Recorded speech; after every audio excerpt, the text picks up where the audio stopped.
Assalamu alaikum wa rahmatullahi wa barakatuh. This is the third video in Chapter 8 Electromagnetic Induction. At the end of this video, you should be able to state and apply Lenz's law. First, let's remember the concepts of the previous video. 1. Electromagnetic induction is the induction of an electromotive force E in a conductor when it is placed in a variable magnetic flux. 2. The variation of the magnetic flux is obtained either by the variation of B or by the variation of S, or by the variation of the angle formed between B vector and N vector. 3. The variation of the magnetic flux in a circuit produces an induced electromotive force E and an induced current E when the circuit is closed. Laws of electromagnetic induction. Lenz's law. According to Lenz's law, the direction of the induced current is such that by its electromagnetic effect always opposes the causes creating it by electromagnetic induction. Applications on Lenz's law. Variation of the magnitude of the magnetic field.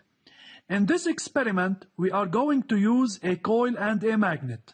As the magnet approaches the coil, the inducing magnetic field B created by the magnet traversing the coil increases, while as the magnet moves away from the coil, the inducing magnetic field B created by the magnet traversing the coil decreases. So, according to Lenz's law, the induced current produced in the coil create an induced magnetic field BI, which opposes the variation of the magnitude of the inducing magnetic field B. So, as the magnet approaches the coil, the magnitude of B increases. Hence, BI vector and B vector have opposite directions, while as the magnet moves away from the coil, the magnitude of B decreases. Hence, BI and B have the same directions. We can determine the direction of the current in the coil by using the right-hand rule. Variation of the magnitude of area swept.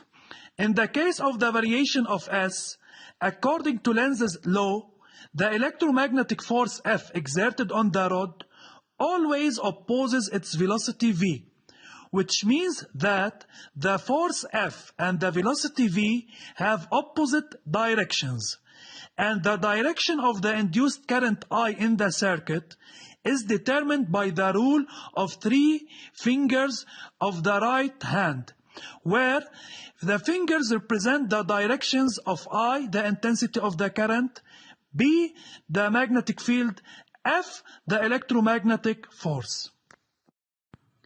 Application 3. Given the 3 documents.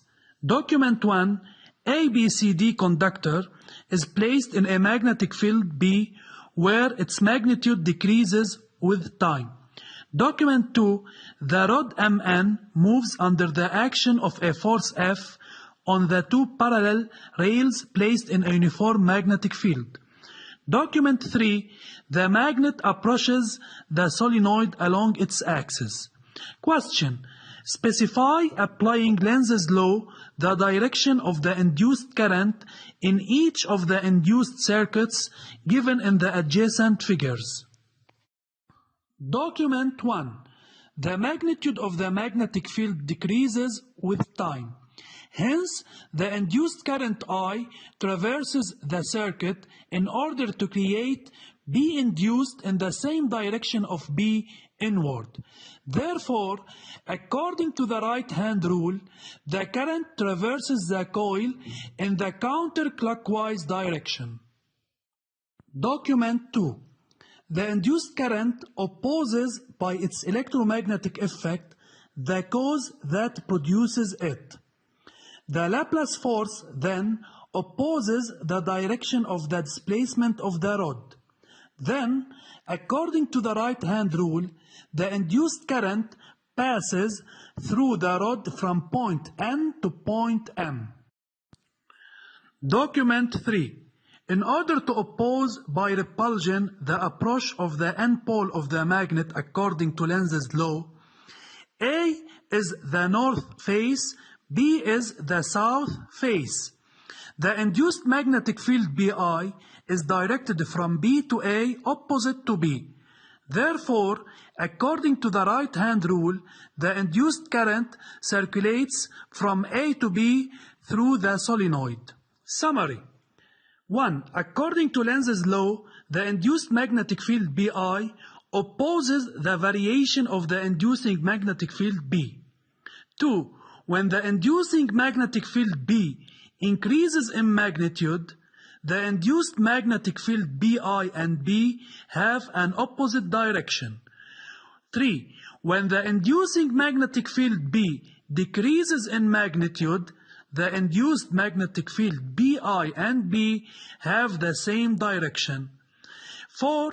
According to Lenz's law, the electromagnetic force F exerted on the rod in the case of the variation of S always opposes its velocity V.